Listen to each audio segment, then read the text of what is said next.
इस साल का जो थीम है वर्ल्ड हार्ट डे का, that is we have to use our heart, like उसको कनेक्ट करिए लोगों के साथ, और हम लोगों को ये मैसेज दें,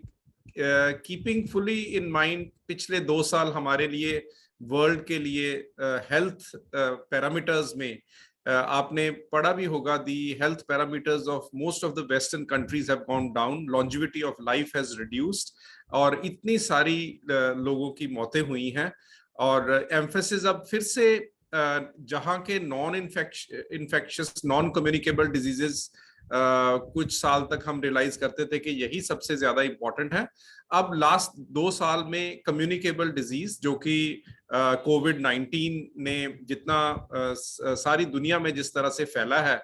तो उससे एम्फेसिस है हमारी हेल्थ के ऊपर। Preventive health has come on the centre stage, because जितनी देर तक हम प्रिवेंटिव मेजर्स नहीं अडॉप्ट करेंगे, हम बीमारियों से दूर रहने में उतने सक्सेसफुल नहीं होंगे। तो communicable as well as non communicable diseases, communicable disease हैं जो एक से दूसरे तो होती हैं, नॉन कम्युनिकेबल डिजीजेस हैं जो लाइफस्टाइल डिजीजेस हैं, जैसे हार्ट अटैक है, हाई ब्लड प्रेशर है, शुगर है, कैंसर है। ये दोनों पर ही एम्फेसिस अब दोबारा से सारी, whether it is the western world और whether it is in our country, there is an emphasis on preventing both these set of diseases.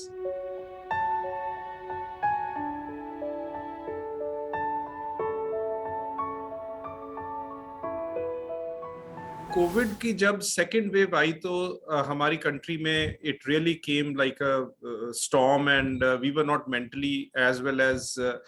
Structurally and medically that prepared for to handle the second wave. और covid के बारे में पहले सोचा जाता था कि ये एक रेस्पिरेटरी इलनेस है जो कि थ्रोट से जाती है बॉडी में, परंतु इसका देखा गया कि ये एक सिस्टेमिक इलनेस है। इसमें हार्ट इन्वॉल्व होता है करीब 40 to 50% लोगों में, किडनी इन्वॉल्व होती है, जीआई ट्रैक्ट इन्वॉल्व होती है, टेस्ट चला जाता है, स्मेल चली जाती है, और इसके लॉन्ग टर्म इफेक्ट्स रहते हैं। जैसे आपने भी मेंशन किया अभी, लंग्स पे काफी लॉन्ग टर्म इफेक्ट्स रहते हैं जिसको लॉन्ग कोविड बोला जा रहा है। कोई भी infectious disease, Covid is basically caused by corona virus, it's a viral disease. तो हम अक्सर पेशेंट्स को, लोगों को, आम जनता को सिखाते हैं कि ये जो वायरल इलनेसेस है ये सेल्फ लिमिटिंग रहती है, 5 से 8 दिन रहती हैं और उसके बाद चली जाती है। परंतु कोविड एक ऐसी वायरल डिजीज है जो लॉन्ग टर्म इफेक्ट्स बॉडी पे छोड़ रही है। जैसे आपने बोला हार्ट के ऊपर स्कारिंग है, काफी स्टडीज हुई हैं जिसमें magnetic resonance imaging, MRIs of the heart have been done, और देखा गया कि लॉन्ग टर्म इफेक्ट्स हार्ट के ऊपर इस इन्फ्लेमेशन के in the form of fibrosis as you mentioned वो रह जाते हैं। तो ये तो एक एस्पेक्ट हो गया जो कि बहुत इंपॉर्टेंट है। दूसरा उससे भी बड़ा इसका सोशल इंपैक्ट है, क्योंकि करीब 1.5 साल के लिए आपने देखा होगा पेशेंट्स हॉस्पिटल्स में नहीं आए।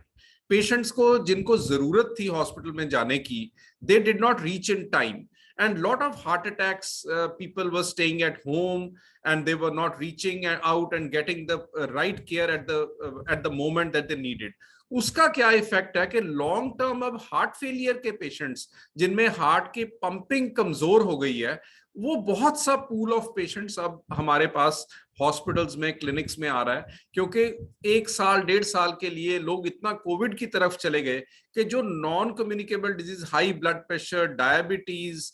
शुगर, ये सब निग्लेक्ट हुआ, और उससे ये एक पूल ऑफ पेशेंट्स है जो कि अब सरफेस कर रहा है और उनमें ये हार्ट की प्रॉब्लम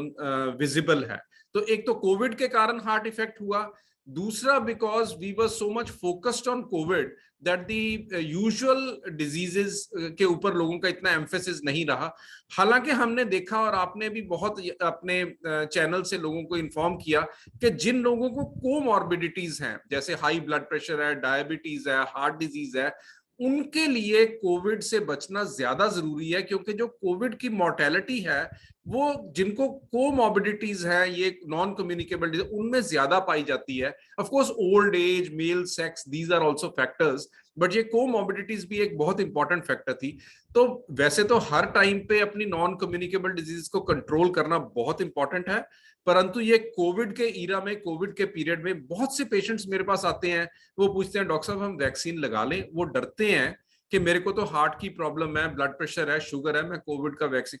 तो मैं उनको यही समझाता हूं कि आपके लिए कोविड का वैक्सीन ज्यादा जरूरी है as compare to a person who is having less risk, क्योंकि अगर कोविड भगवान ना करे हो जाए ऐसे इंसान को, तो उसमें जो उसकी मॉर्टेलिटी है, वो रिस्क है, वो बहुत ज्यादा होता है as compare to a healthy person. तो इन लोग सबको वैक्सीन जरूरी है, परंतु जिनको ये हार्ट की डिजीज है, ब्लड प्रेशर है, डायबिटीज है, कैंसर है, उन या स्ट्रोक हो चुका है, उनके लिए तो कोविड वैक्सीन एब्सोल्यूट मस्ट है। हेल्थ, फिटनेस और पोषण पर पाए बेस्ट डॉक्टर्स की राय सिर्फ famhealth.in पर, और हमारी YouTube page my fam health पर सब्सक्राइब करना ना भूलें।